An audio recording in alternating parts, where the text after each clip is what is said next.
नमस्कार, स्वागत है आप सबका। मैं पुनीत पाठक और इस वक्त की एक सबसे बड़ी खबर आपको बता दें। एक बड़ा हादसा हो गया, विमान हादसा हो गया केरल के कालीकट में। विमान लैंड करते समय फिसल गया। एयर इंडिया का विमान दुर्घटनाग्रस्त हो गया, रनवे पर फिसल गया। विमान में 191 यात्री सवार बताए गए। डीजीसीए ने इस हादसे के जांच के आदेश दिए हैं। वंदे भारत मिशन के तहत जो फ्लाइट दुबई से आई थी वो लैंड करते समय हादसे का शिकार हो गई।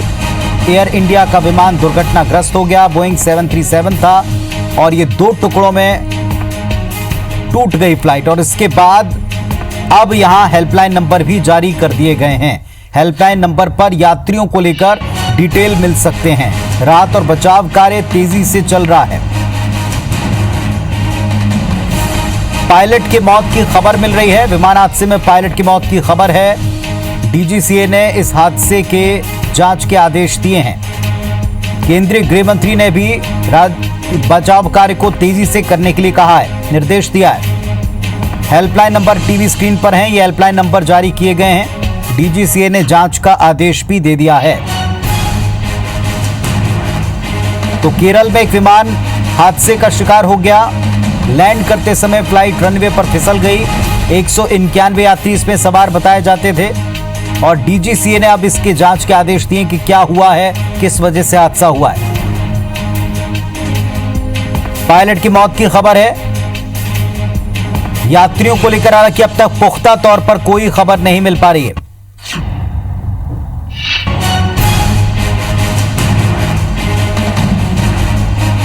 ट्वीट आप देखें, केंद्रीय गृह मंत्री का ट्वीट है। डोमेस्टिक फ्लाइट में जो हादसा हुआ उस पर उन्होंने गहरा दुख प्रकट किया है। साथ ही साथ उन्होंने तेजी से एनडीआरएफ की टीम को राहत और बचाव कार्य के लिए कहा है, निर्देश दिया है।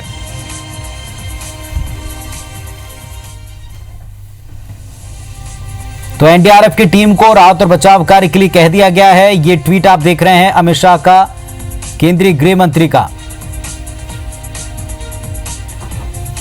और अब इस पर प्रतिक्रियाओं में मुख्यमंत्री शिवराज सिंह चौहान, मध्य प्रदेश के सीएम, उन्होंने भी दुख प्रकट किया है। एयर इंडिया के फ्लाइट के विमान हादसे पर दुख प्रकट उन्होंने किया और साथ ही साथ ये प्रार्थना की है कि जल्द से जल्द जो पैसेंजर हैं उन तक राहत पहुंचे, क्रू मेंबर्स हैं उन तक राहत और बचाव कार्य पहुंचे, नुकसान कम से कम हो। तस्वीरें आपको दिखा रहे हैं, देखिए आप, ये कितना भीषण हादसा था। विमान 2 टुकड़ों में बदल गया। जो अगला हिस्सा था विमान का बुरी तरह से क्षतिग्रस्त हुआ है। पायलट की मौत हो गई है और अब डीजीसीए ने इसके जांच के आदेश दे दिए हैं। 2 हिस्सों में, टुकड़ों में तब्दील हो गया है विमान। लैंडिंग के दौरान रनवे पर फिसल गया। फायर टेंडर एम्बुलेंस घटनास्थल पर पहुंचे। अफरा तफरी की स्थिति है। 7:45 बजे तकरीबन इसकी लैंडिंग का वक्त बताया गया था। 2 पायलट और 6 क्रू मेंबर थे, यह भी बताया गया।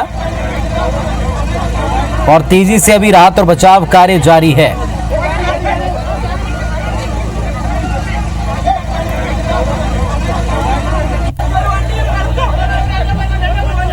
तो 7:45 बजे हादसा हुआ है। दुबई से वंदे भारत मिशन के तहत केरल की तरफ ये फ्लाइट आई थी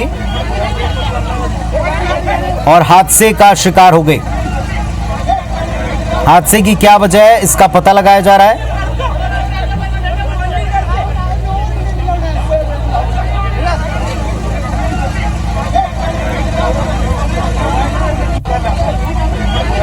दो हिस्सों में विमान टूट गया है। देख रहे हैं आप, तस्वीरें आप देख पा रहे हैं, कितना भीषण हादसा है। 191 यात्री इसमें सवार बताए गए। कई लोगों के घायल होने की आशंका है। यह बोइंग 737 था, दुबई से कालीकट आ रहा था। 191 यात्री इसमें सवार बताए गए हैं, जिनमें 6 क्रू मेंबर्स भी बताए गए कि 6 क्रू मेंबर इसमें थे। हेल्पलाइन नंबर इसमें जारी कर दिए गए। एनडीआरएफ की टीम रवाना हो चुकी है और 50 लोगों का जो राहत दस्ता है वो जल्दी पहुंचकर स्थिति को संभालेगा। आधिकारिक तौर पर कुल कितने लोग इसमें जख्मी हैं या क्या इसमें कैजुअल्टी का आंकड़ा है, यह आधिकारिक तौर पर नहीं कहा गया, लेकिन पायलट की मौत की खबर है। अगला हिस्सा विमान का बुरी तरह क्षतिग्रस्त हुआ है।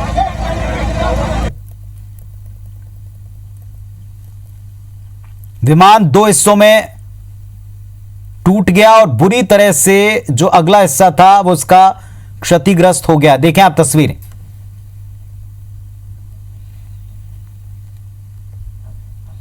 तो इस वक्त की एक बड़ी खबर बता रहे हैं अपने दर्शकों को। एक हादसा हो गया केरल में, कालीकट में हादसा हुआ है। दुबई से एयर इंडिया का विमान जो चलकर आया था जिसमें 191 यात्री सवार थे, वो रनवे पर फिसल गया और इसमें विमान दो टुकड़ों में तब्दील हो गया। भयंकर हादसा हुआ है। इसमें कितना नुकसान हुआ है जान माल का ये आधिकारिक तौर पर नहीं कहा गया, लेकिन राहत और बचाव कार्य तेजी से करने के निर्देश दिए गए। केंद्रीय गृह मंत्री ने भी इसमें कहा है कि जल्द से जल्द राहत और बचाव कार्य किया जाए। एनडीआरएफ की टीम को भेजा गया है। एयर इंडिया का A737 बोइंग विमान बताया गया है। 191 यात्री इसमें सवार थे। दुबई से चला था। वंदे भारत मिशन के तहत जो लोग विदेश में इस समय फंसे हुए हैं कोविड-19 संक्रमण के चलते, उनको राहत और बचाव के तहत लाने का क्रम जारी था। एक मिशन चल रहा था और उसी के तहत ये फ्लाइट आ रही थी केरल, जहां पर हादसे का शिकार हो गई। 7:45 तकरीबन इसको लैंड करना था, लेकिन तभी हादसा हो गया।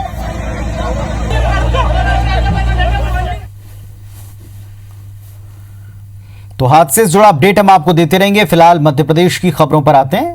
मध्य प्रदेश में उपचुनाव के पहले कांग्रेस पार्टी हर मुमकिन कोशिश कर रही है ताकि लोगों को याद दिलाती रहे कि प्रदेश में ज्यादातर सीटों पर उपचुनाव हो क्यों रहे हैं। कांग्रेस छोड़कर भाजपा में गए नेता धोखा कर चुके हैं और ऐसे में इलाकों को शुद्धिकरण करने का काम कांग्रेस कर रही है, लेकिन इस पर कांग्रेस के ही सीनियर लीडर लक्ष्मण सिंह ने सवाल उठा दिए।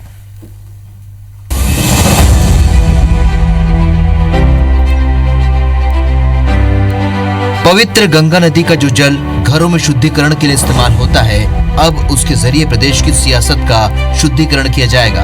ये उपचुनाव से पहले लोगों तक पहुंचने की कांग्रेस की एक और कोशिश है। शुद्धिकरण अभियान के तहत उन सभी 25 विधानसभा सीटों के गली मोहल्लों को कांग्रेस गंगा जल से साफ करेगी जहां विधायकों ने बीजेपी का दामन थाम लिया।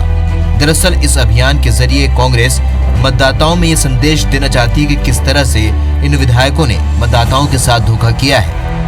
हम लोग सब ने बहुत मेहनत करके सरकार आई थी, 15 महीने सरकार चली, परंतु कुछ कतिपय लोगों ने गद्दार कहना अतिशयोक्ति नहीं होगी और सरकार गिरा दी गई। घर जाने का अभियान है और इसकी वृहद रूप से तैयारी चालू हो चुकी है। एक प्रोग्राम और बताऊंगी, समग्र चेतना वार्डवार अभियान, उसके अंतर्गत और गंगाजल हर घर घर पहुँचाया जाएगा और उपलब्धियाँ बताई जाएंगी कि 15 महीने में हमारी कांग्रेस सरकार की क्या उपलब्धियाँ थी और किस तरीके से इन गद्दारों ने जो सरकार गिराई है। तो ये जगह जगह हर गाँव जाएगा, हर ब्लॉक स्तर पे जाएगा, मंडल स्तर पे जाएगा, सेक्टर स्तर पे जाएगा और बूथ स्तर पे जाके इसको बताया जाएगा कि इन गद्दारों को वोट ना दें।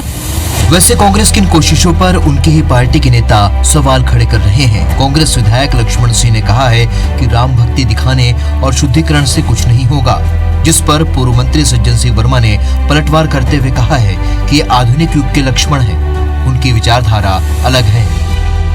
कांग्रेस पार्टी सही मुद्दों को उठाती है, सही मुद्दों पर हम अपना ध्यान केंद्रित करते हैं और धार्मिक मुद्दे से हटकर ये शुद्धिकरण और ये जय श्री राम ये कांग्रेस करेगी तो कांग्रेस का वोट बढ़ेगा नहीं, बहुजन समाज पार्टी का वोट जरूर बढ़ जाएगा। अब ये राम के छोटे भाई लक्ष्मण हैं, अब ये लक्ष्मण सिंह जी आधुनिक युग के लक्ष्मण हैं, इनकी विचारधारा अलग है। उस समय के राम लक्ष्मण की विचारधारा अलग थी। हमारा मानना ऐसा है कि राम की भक्ति पूरा देश डूबा हुआ है। हर व्यक्ति का कहना है कि मैं राम में हूँ, राम मुझ में है। तो ये प्रश्न उठाना ये निरर्थक और बकवास मानता हूँ। इस तरह की बकवास नहीं निकलना चाहिए। कांग्रेस विधायक लक्ष्मण सिंह के इस बयान से कई सवाल भी खड़े होते हैं। पार्टी की लाइन से आखिर अलग क्यों चल रहे हैं लक्ष्मण सिंह? क्या अपने नेताओं से नाराज है लक्ष्मण सिंह? क्या लक्ष्मण सिंह को अभी मंत्री नहीं बनने का मलाल है? क्या दबाव की राजनीति के जरिए कुछ बड़ी जिम्मेदारी चाहते हैं लक्ष्मण सिंह? इनके जवाब लक्ष्मण सिंह के अलावा शायद कोई न जानता हो, लेकिन शुद्धिकरण को लेकर बीजेपी ने भी जोरदार पलटवार किया है। आत्मशुद्धि करना चाहिए इनको।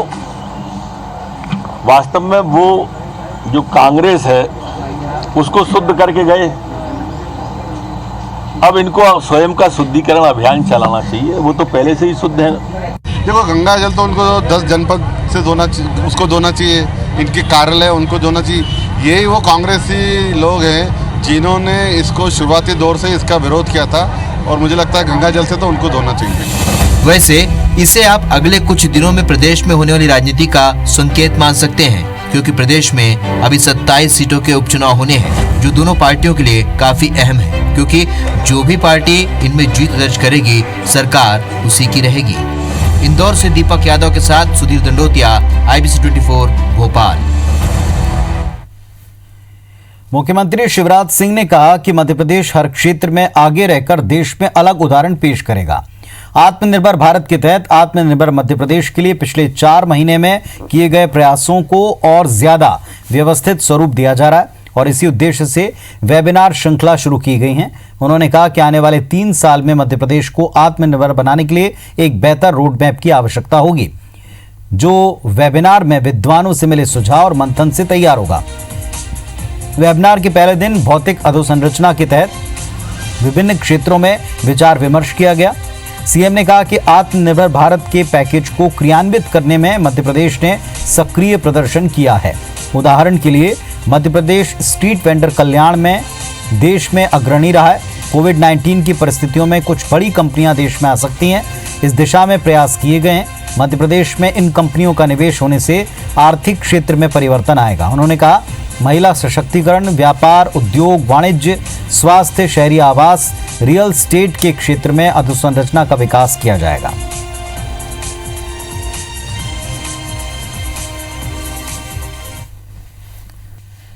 मध्य प्रदेश में बासमती के जीआई टैग के बहाने बीजेपी ने कांग्रेस की घेराबंदी शुरू कर दी। सीएम शिवराज सिंह इस मुद्दे को लेकर काफी आक्रामक नजर आ रहे हैं। वहीं गृह मंत्री नरोत्तम मिश्रा और कृषि मंत्री कमल पटेल ने मोर्चा खोल दिया।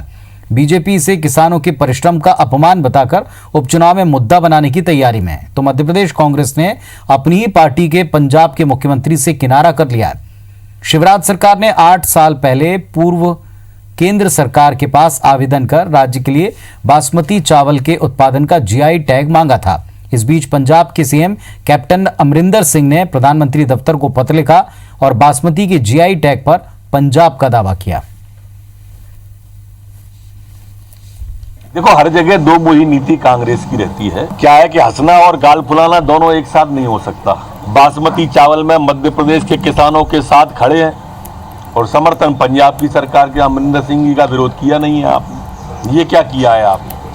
स्पष्ट स्टैंड लीजिए आप। कांग्रेस पार्टी ने पहले भी मांग की, कमलनाथ जी ने भी पहले कई बार इस बात को अलग अलग, जब मुख्यमंत्री थे तब, जब मुख्यमंत्री नहीं थे तब, और अब मध्य प्रदेश की कांग्रेस सरकार भी बार बार इस बात को करती रही है कि जीआई टैग मध्य प्रदेश के किसानों का हक है, अधिकार है, वो मिलना चाहिए। कोरोना काल के बीच मध्य प्रदेश में आगामी त्योहार जैसे गणेश उत्सव, मुहर्रम, जन्माष्टमी की रंगत फीकी रहने वाली है। कोरोना की समीक्षा के बाद मुख्यमंत्री शिवराज सिंह ने आने वाले त्योहारों को लेकर गाइडलाइन जारी कर दी, जिसके तहत त्योहार सार्वजनिक तौर से मनाने की मनाही होगी। यानी पंडाल में गणेश प्रतिमाएं स्थापित नहीं होंगी, जन्माष्टमी के पंडाल नहीं सजेंगे, मुहर्रम में ताजियों का जुलूस नहीं निकल पाएगा। सीएम ने कहा, लोग अपने घरों पर त्योहार मनाएं, पूजा स्थलों पर एक बार में 5 से ज्यादा लोग नहीं जमा हो सकते। कोरोना के चलते स्वतंत्रता दिवस भी सीमित तौर पर ही मनाया जाएगा। सीएम ने कोरोना पॉजिटिव मरीजों के लिए होम आइसोलेशन को बढ़ावा देने की बात कही है।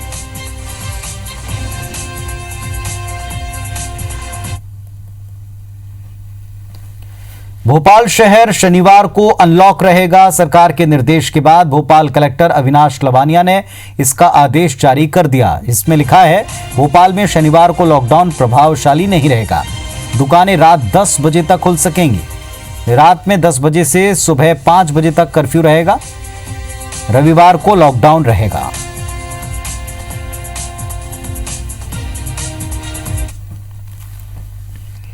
इंदौर में कोरोना के इलाज के लिए 2 महीने पहले शुरू हुए होम आइसोलेशन के अब सकारात्मक परिणाम दिख रहे हैं। शहर में होम आइसोलेशन के जरिए अब तक 1100 लोगों का इलाज किया गया, जिसमें 650 मरीज ठीक हो गए। 433 मरीजों का घर में इलाज जारी है। बाकी 30 मरीजों की हालत बिगड़ने के बाद उन्हें अस्पताल ले जाना पड़ा।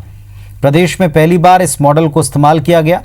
अस्पताल में भर्ती किए बिना कोरोना मरीजों को ठीक करने के मामले में इंदौर प्रदेश में अव्वल रहा है। औसतन हर रोज 20 मरीज होम आइसोलेट किए जा रहे हैं। अधिकारियों के मुताबिक कोरोना मरीज को होम आइसोलेट करने से पहले रैपिड रिस्पांस टीम उनके घर का निरीक्षण करने जाती है, जहां देखती है कि मरीज को अलग रखने के लिए घर में सारे इंतजाम हैं या नहीं। एक अटेंडर होना चाहिए जो मरीज पर सतत 24 घंटे की निगरानी रख सके।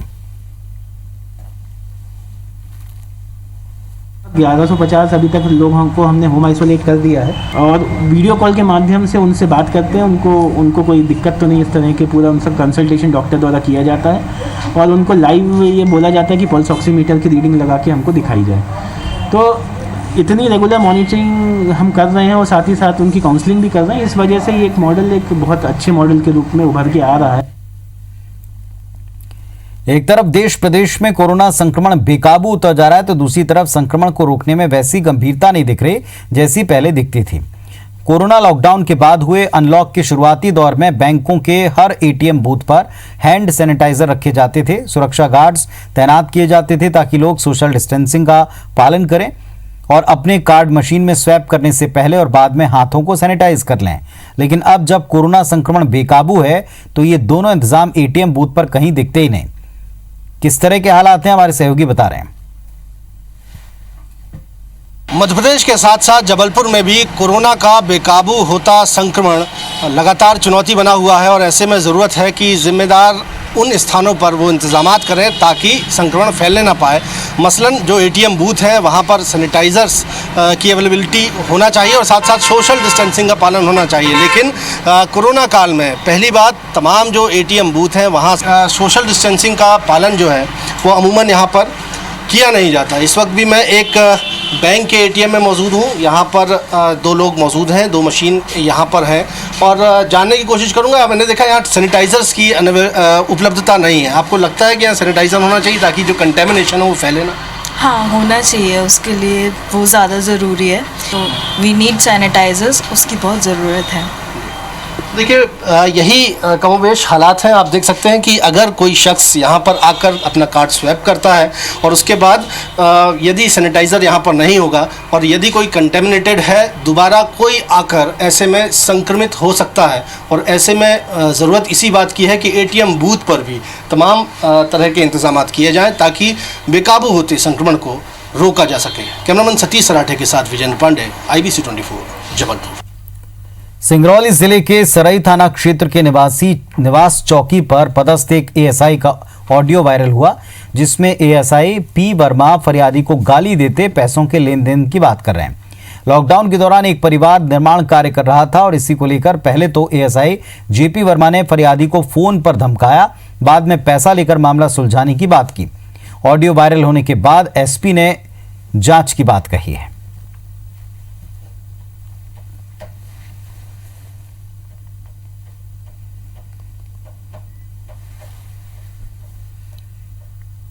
तो इस बुलेटिन में फिलहाल इतना ही। तमाम खबरों अपडेट्स के लिए आप देखते रहिए IBC 24। नमस्कार।